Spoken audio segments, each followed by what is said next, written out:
I think in this generation of gaming, more than ever before, it is the primacy of narrative. It's of that storytelling. I mean, you couldn't watch that God of War demo without thinking, I can feel that tension between father and son. Yeah. And the son wanting to reach out to his dad, but he can't, and Kratos trying to be a father, but he doesn't know how. Yep. Powerful. You could feel that coming out of that scene, and these are emotions we've never touched before in gaming. Yeah. When most people think of PlayStation, they probably don't think of multiplayer gaming. And if they do, they likely aren't thinking of Sony's multiplayer games specifically. Juggernaut titles such as Fortnite, Call of Duty, FIFA, GTA Online, and Destiny are likely the first games that come to mind, especially today when you consider that PlayStation Studios doesn't really have any multiplayer games. Certainly, nothing that would be considered a blockbuster must-play multiplayer experience. Of course, we could acknowledge the Bungie acquisition, but Sony and Bungie have both made it clear that Destiny, as well as future Bungie titles, would not be made exclusive to PlayStation. Bungie will remain a multi-platform developer, and yes, that means they will continue to develop games for Xbox. However, the same cannot be said for other PlayStation studios that are currently working on multiplayer titles. So why am I talking about this? Why exactly is it the end of an era for PlayStation, and what is it that's looming on the horizon for the platform holder? Well, let's start by talking about Killzone Shadowfall.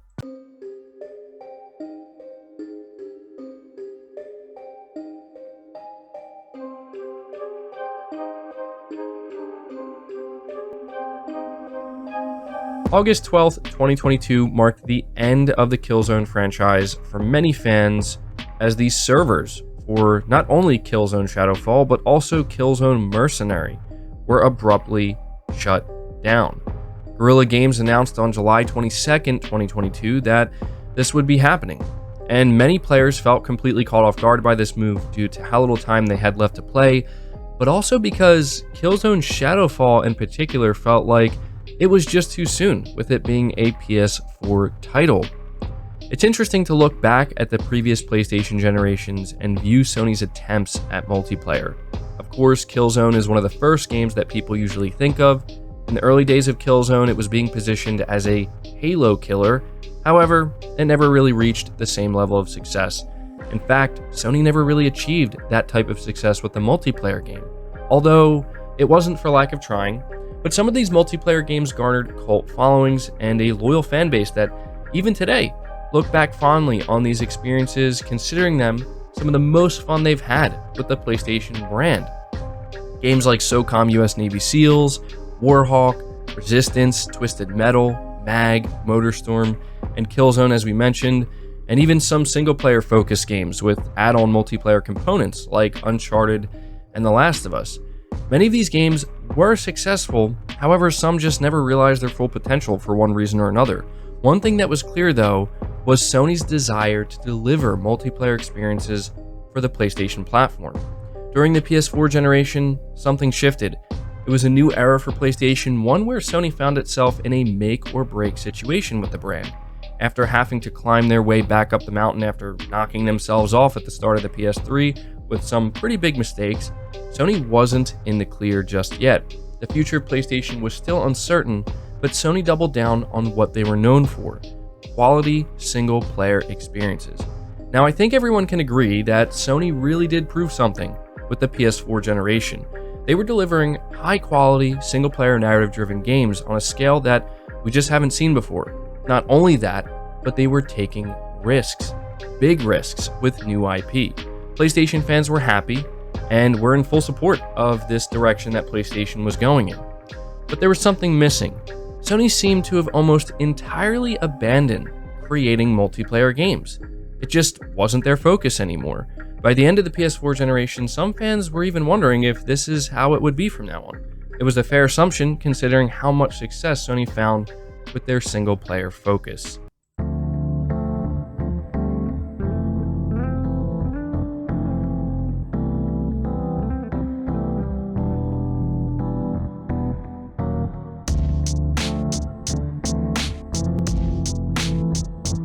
As I said, no one would fault you for thinking that with the PS5 generation, it would be more single-player, narrative-driven games, even bigger and even better than before in some ways.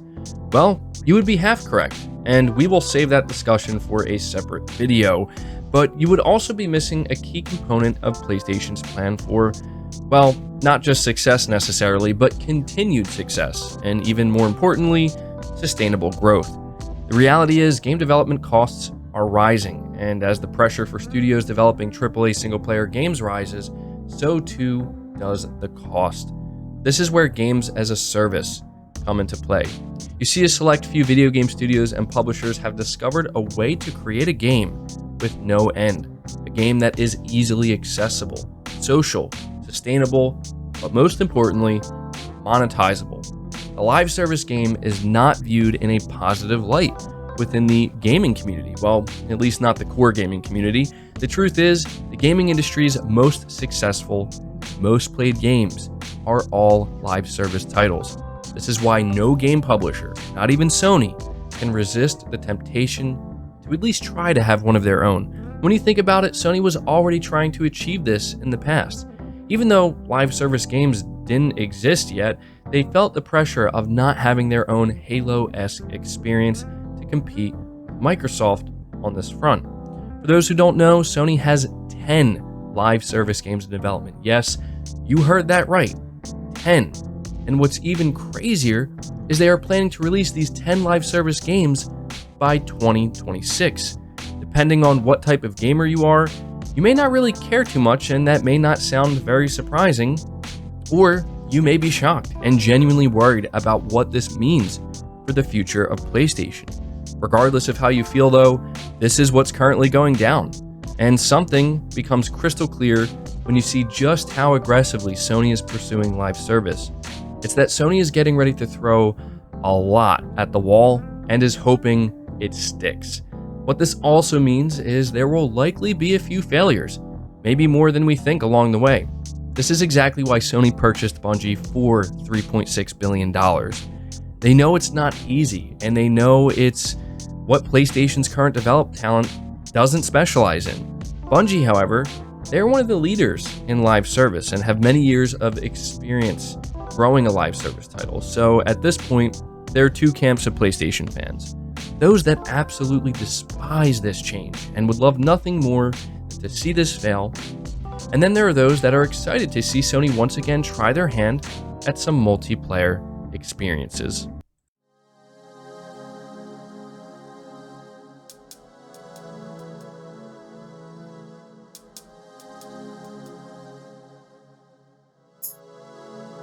While many people will tell you that live service games are bad, like really bad, like so bad you'll likely want to quit gaming, that's how bad we're talking here, it's just not that simple. The truth is, live service games are just like anything else. There's some good, and there's some bad. Where the problem lies, however, is with video game publishers and developers who have made some, I guess we could say, pretty big mistakes and sometimes just incredibly dumb decisions with their live service game attempts. In fact, this is why so many have failed before. This is why so many gamers currently despise the words game as a service, and it's completely understandable. Greedy publishers will do anything, and I mean anything, to extract every last dollar from the player base, regardless of how egregious or how ridiculously unfair it may be. But there have been so many attempts by this point that through sheer trial and error, we have seen some games not only succeed, but go on to be some of the most played games in the world. A lot of us may scoff at games like Fortnite, GTA Online, Call of Duty, and even Minecraft, but you have to realize that these games are at the top for a reason. It's because they did something right. I mean, there has to be a reason why millions upon millions of players play these games every month, every week, or even every day, right? Even if you are someone who has never played any of these games, nor do you find them even the least bit appealing, you can still see why some might find them appealing, and why some continue to support them. For some, it's practically a lifestyle. For the developers, it means they work on a game that doesn't remain static. It means they are always working on something new for the game. finding ways to keep the community engaged, and continuing to give players a reason to stick around while also reaping the benefits of a constant revenue stream. If you think about it, this was always going to be the future of most multiplayer experiences. So with all of this being said, what exactly are the pros and cons here? Well, it's simple. The cons of a live service game is it can still fail in many different ways. The gameplay could be terrific, the concept amazing, but the monetization just horrible. The monetization could be perfect, but the game could lack depth or nuance and just fails to be engaging enough. You see where I'm going with this? The truth is, it's a lot easier for a live service title to fail than it is to succeed, but the risk for most publishers is well worth it. So what are the pros here? Well, when a developer is able to successfully pull off a live service game, you see a certain harmony achieved. The players engaged and mostly satisfied. They feel a genuine desire to keep playing the game, and they look forward to new events, news, and content, and playing with friends or sometimes even solo. The developer has a product they can continue to mold and grow and develop over time with the community, and the publisher is able to enjoy a recurrent revenue stream as long as these things are working together in balance. So as you can see, there are many different ways you can view a live service game, and regardless of the reputation it's garnered over the years, it's here to stay.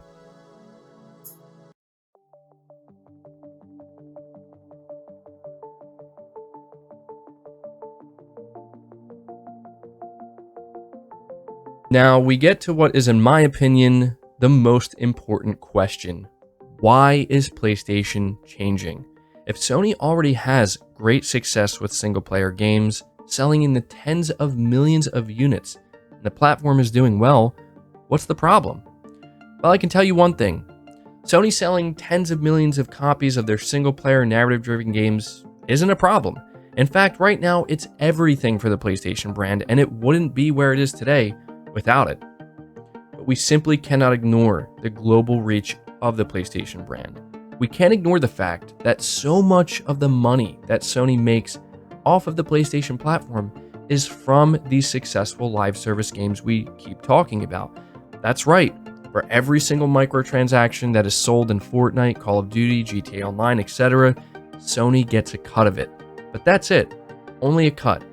Now when you consider this, and the fact that we are seeing publishers that own some of these successful live service games being acquired, such as Microsoft with Activision Blizzard and Minecraft, Sony begins to realize they're going to need a successful live service title of their own.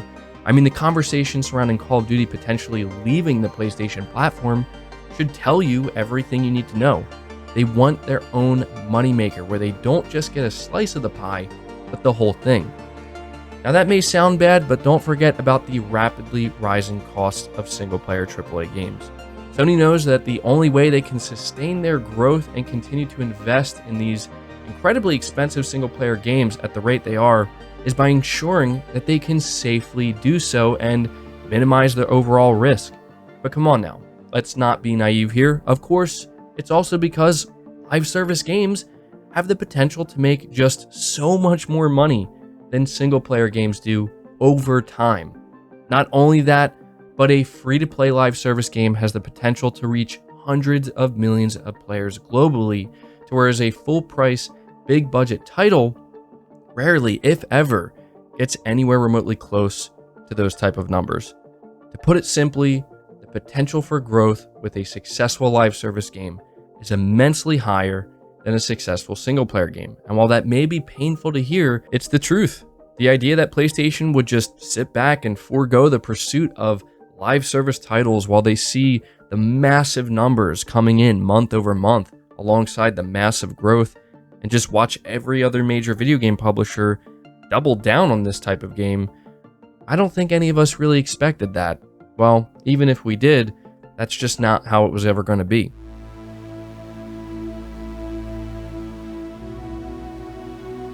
So should we be worried about this new era of PlayStation?